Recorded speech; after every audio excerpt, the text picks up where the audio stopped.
When I took a few minutes to think about quiet time, my heart, I felt it do a little happy dance. And what I thought was, my quiet time is the sweetest time of my day. When I think of quiet time, to me it means relaxing, removing things from my mind that are distracting, whether it be people around me or, thinking about work or the kids or, what I need to do. It's just a still time where I can prepare to spend time with the Lord and in a quiet environment. Being quiet is what first comes to mind, and then I've had to realize that you have kids and play music and stuff, so it doesn't have to be this silence and solitude kind of moment. But I think that's can be a great way to do it. But I really think of it as a time to meet with God and get centered on Him and give back some to Him with praise and confess things and get in His Word. Quiet time for me, I've always had, I guess, a problem with that because it's never quiet in my house.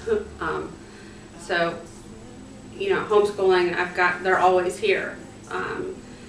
And so it's more of a quiet of my head and all of the exterior thoughts of my head, and more of an inner reflection on my relationship with God and with Jesus rather than what's going on exterior. So I guess I've kind of taken on quiet time to mean more of that, quieting of the exterior thoughts. My husband and I are able to do this together.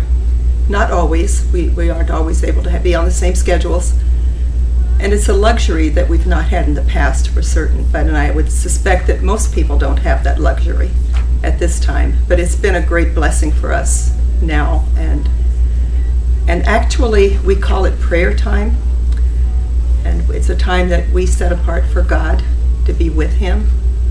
And we do it early in the morning because we've found from experience that if we wait until after we walk, until after breakfast, or into the evening, that the day just sweeps by and we've either forgotten or we don't feel like it, and we've missed an opportunity to give our day to God and to ask for His blessings and His grace and His comfort and His guidance through the day.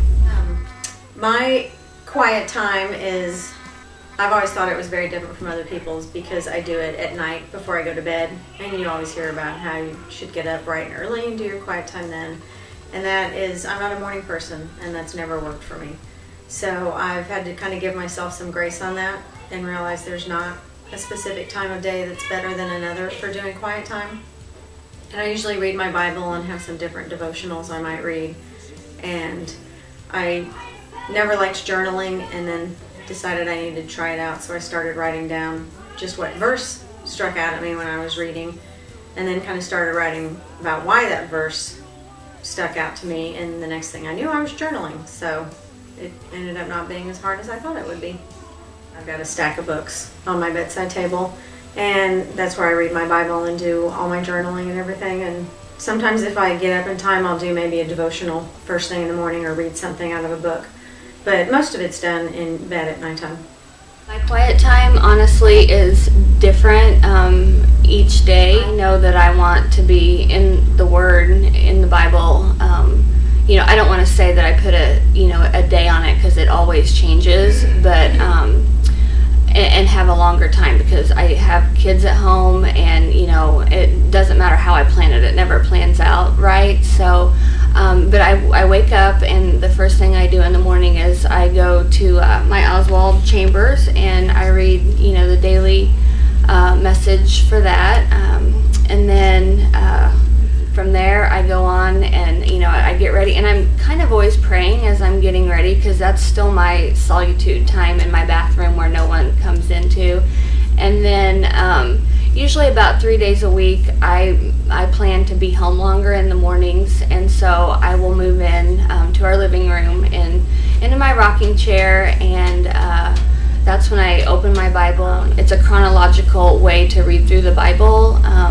It kind of highlights the certain chapters in each book, and so I started that at the beginning of the summer, and it's been great because it has given me a chance to journal, because I've never journaled before, and I've tried it many times, and it just wasn't working for me. But I don't journal on every chapter or book, but if it speaks to me, some of them speak to me more than others, I will journal, and that feels good, because I've never done that before. It doesn't look the same for me every day, but the important thing to me is that I know that whether I'm on the trail or worshiping in the car or in the Word, that God accepts that, and that's my place and that's my routine, and I feel like He speaks to me and He meets me, and I think He does that for everyone, no matter what their quiet time routine is.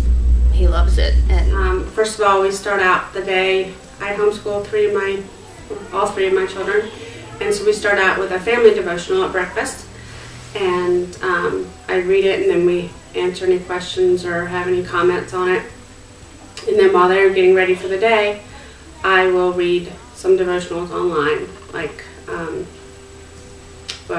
ones from the Purpose Driven Life and some other ones that I get. Then I usually journal a little bit, and the journaling is very new for me. I resisted it. Yeah, I started journaling and just writing down basically what I read to summarize, and now I've gotten a little bit more comfortable and a little bit better at it. So that's usually my quiet time, and then in the evening I will do a little bit more with the study that I'm working on.